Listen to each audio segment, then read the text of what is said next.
कब से जो है एजुकेशन प्रॉफिट मेकिंग हो जाना चाहिए, इस बात को लोग मानने लगे।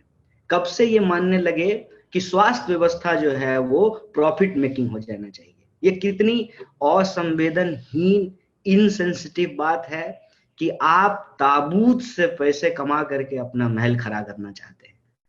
आप चिताओं से पैसे कमा करके अपना महल खड़ा करना चाहते हैं। आप सरकार हैं। सरकार हमारे यहाँ लोग आम बोलचाल की भाषा में कहते हैं कि सरकार हमारा माई बाप होता है।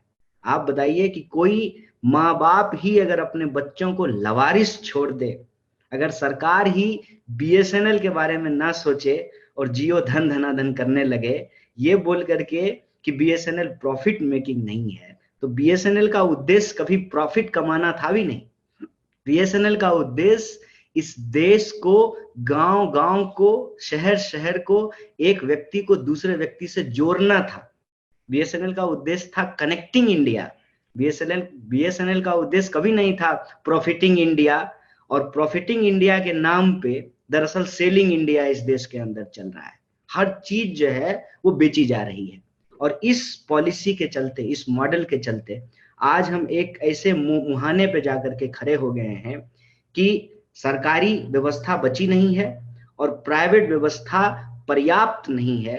और मेरा इस पे एक बहुत स्पष्ट मत है जिसको मैं यहाँ रखना चाहता हूं कि अगर यूएसएसआर नहीं होता तो अमेरिका ने यूरोप में पैसे नहीं खर्चे होते।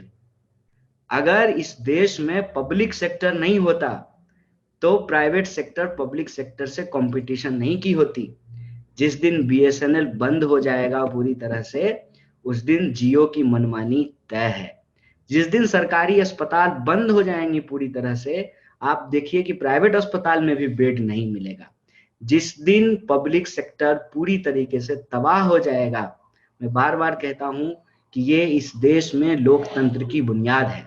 किसी प्राइवेट स्कूल की ये जिम्मेवारी नहीं है कि एक आंगनबाड़ी का बच्चा पीएचडी करेगा कि नहीं करेगा।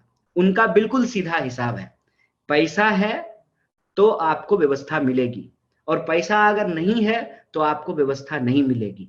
और इस पेंडेमिक ने, इस कोरोना काल ने जो हमारा आंख खोला है, जो हमको दिखाया है, वो ये है कि ऐसी भी परिस्थिति आ सकती है कि पैसा होने के बावजूद भी, धन होने के बावजूद भी आपको अस्पताल में बेड ना मिले।